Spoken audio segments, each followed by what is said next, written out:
Hello parents. ఏం అడిగితే పిల్లలు చెప్తారు, ఎలా మాట్లాడితే స్కూల్లో జరిగింది గానీ, ఇంకెక్కడైనా జరిగిన విషయాలు మనకు చెప్తారు అని అనుకుంటున్నారా? అయితే నా మాట వినండి. నిన్న వీడియోలో మనం ఎలా కనెక్ట్ అవ్వాలి స్కూల్ నుంచి పిల్లలు రాగానే అనేది తెలుసుకున్నాం గదా! సో, ఇవాళ ఏంటి అంటే ఆఫ్టర్ కనెక్షన్ అయ్యాక కొంచెం ఎమోషనల్‌గా వాళ్ళు ఓపెన్ అయితుంది వాళ్ళ బ్రెయిన్ అని మీకు అర్థమైనప్పుడు ఇమ్మీడియేట్‌గా వాళ్ళకి ఏదైనా స్నాక్స్ టైమ్ కాబట్టి వాళ్ళతో పాటు మీరు గూడా మంచిగా స్నాక్స్ ఎంజాయ్ చేయండి.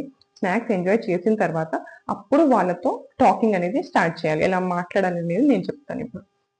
సో, ఇప్పుడు ఫస్ట్ మాట్లాడేటప్పుడు ఫస్ట్ వాళ్ళని క్వెషన్స్ అడిగే కన్నా ముందు ఫస్ట్ మనం అబ్జర్వ్ చేసుకోవాలి. మన observation is very important. Use observation, no questions ఇక్కడ. సో, అబ్జర్వేషన్స్‌లో వాళ్ళ డ్రెస్ డర్టీగా ఉందా?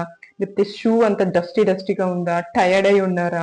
బ్యాగ్ హెవీగా ఉందా? సో, ఇలాంటి చిన్న బేసిక్ అబ్జర్వేషన్స్ పిల్లలు రాగానే మనకు అర్థమైపోతుంది. వాళ్ళ ఫీలింగ్స్ ఎట్లా ఉండింటాయి ఏంటి అని చెప్పేసి.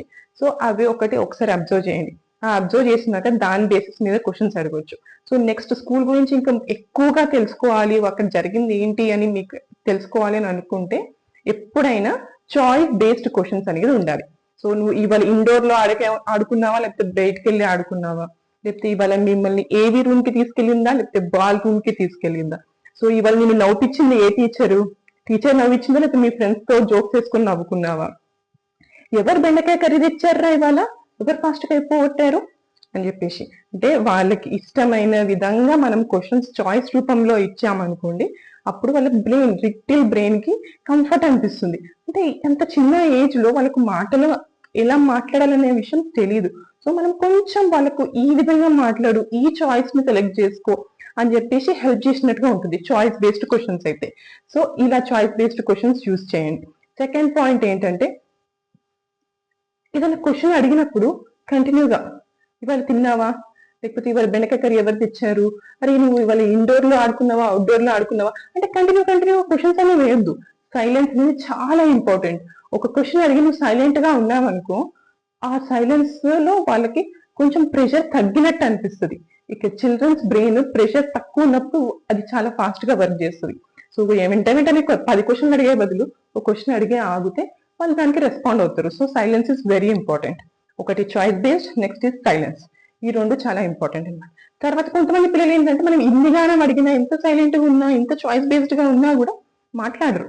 కొంతమంది మాట్లాడరు, అంతే, అది వాడి నేచర్.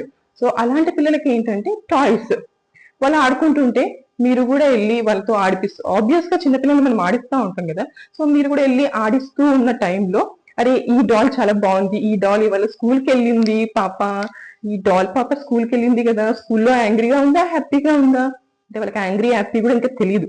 మనమే చెప్పాలి ఆ టైంలో.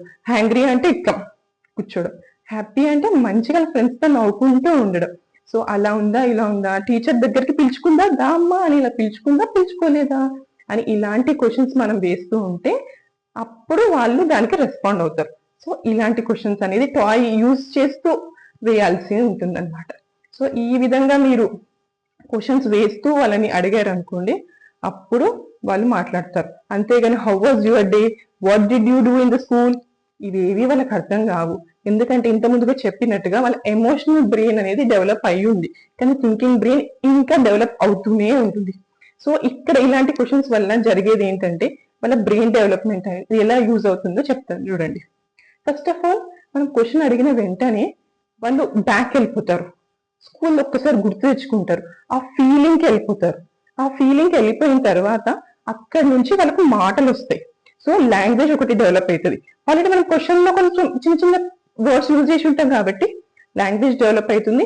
Memory, going back and coming forward and talking in the present అనే స్కిల్ అనేది డెవలప్ అయిపోతుంది. ఇంకా ప్రెషర్ లో మాట్లాడడం చాలా కష్టం పిల్లలకి. సో కొంచెం ప్రెషర్ ని ఎలా హ్యాండిల్ చేయాలి, కొంచెం గ్యాప్ తీసుకుని ఎట్లా మాట్లాడాలి అనేది తెలుస్తుంది.